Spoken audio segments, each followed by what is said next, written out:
Bonjour et bienvenue dans le sud grenoblois, terre de randonnée. À pied, à cheval ou en vélo, nous vous invitons à découvrir le berceau de la Révolution française.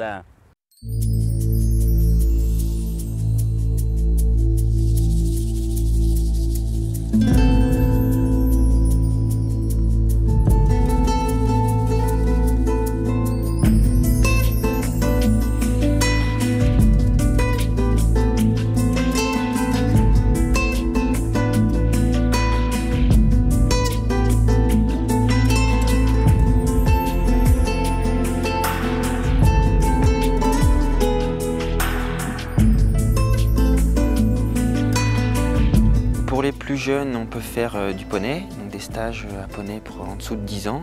Et après les plus grands, on peut faire des promenades à cheval, soit des promenades plus tranquilles pour les néophytes, ou des promenades plus confirmées pour les déjà cavaliers, ou sinon des randos carrément à la semaine.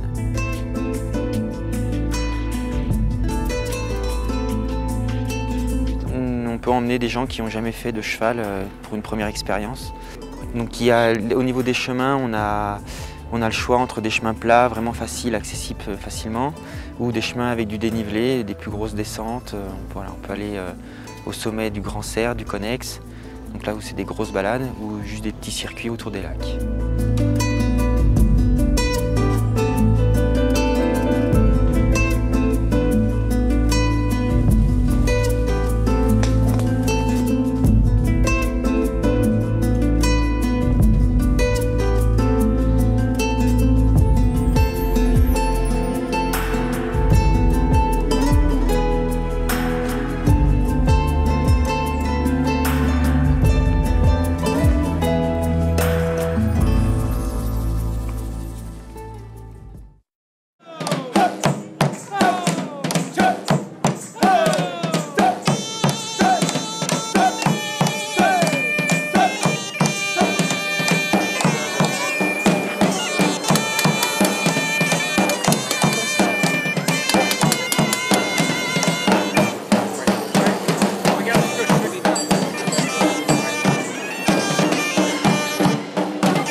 De Monsieur le Comte. Ah oui, c'est magnifique, Siki. Mais je sais pas si... Attends, non, vous avez affaire à l'arracheur de poils.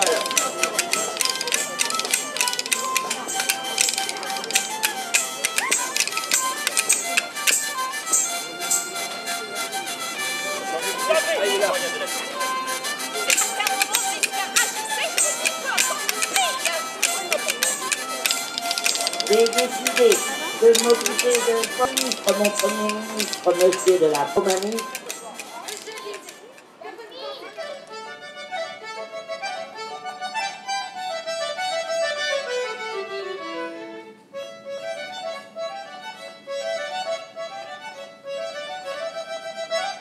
Mais nous sommes l'honneur de son royaume. Dois-je vous rappeler tous les sacrifices que nous avons consentis déjà à l'impôt?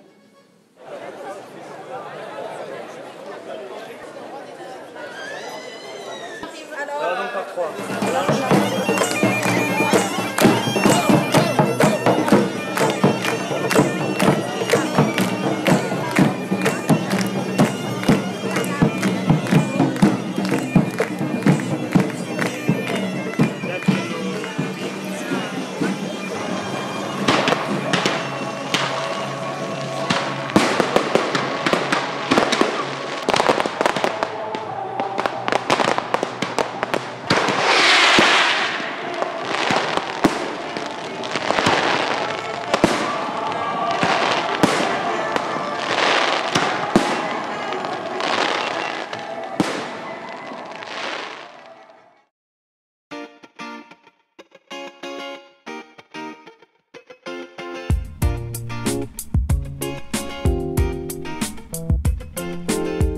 Alors, à la fois, c'est un musée qui est initié par des chimistes des plateformes chimiques de Jarry et Pont-de-Clay, quelques éclairés, passionnés, aussi bien de la chimie que du patrimoine, qui ont été à l'initiative de la création de ce musée.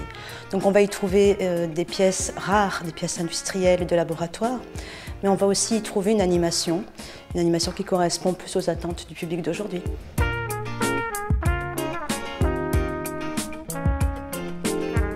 On essaie d'orienter le regard du public sur ce qu'a été la chimie, ce qu'elle deviendra certainement dans les 10 prochaines années aussi, parce qu'elle a aussi un avenir et un futur, la chimie d'aujourd'hui. C'est vrai que la chimie, le problème c'est qu'on ne voit rien. Quand on traverse une usine, on ne voit que des tubes, quelques fumées de vapeur d'eau qui s'en échappent. On a vraiment du mal à considérer ce qui peut s'y passer à l'intérieur. Donc c'était aussi l'occasion de pouvoir montrer qu'est-ce qu'il y a dans ces usines, le matériel qu'on utilise, les chloreurs, les colonnes à distiller, du matériel qui quand même sans doute n'est pas à la portée de tout le monde. Donc c'est très important de pouvoir conforter toute cette attente du public et de leur montrer justement de quoi sont faites les usines aujourd'hui.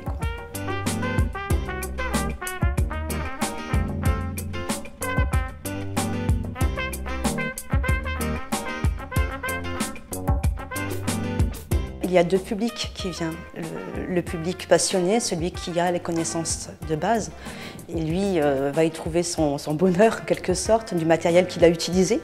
Bien souvent, on a du matériel des années 50 à 80, donc forcément il y a une empreinte et une mémoire collective, mais il y a aussi le public qui n'a pas du tout accès à cette industrie et qui découvre souvent avec beaucoup de curiosité. On se veut lisible et accessible à tous, donc du coup c'est vrai qu'on profite de l'occasion de monter des animations qui peuvent rendre très très ludique le parcours de visite.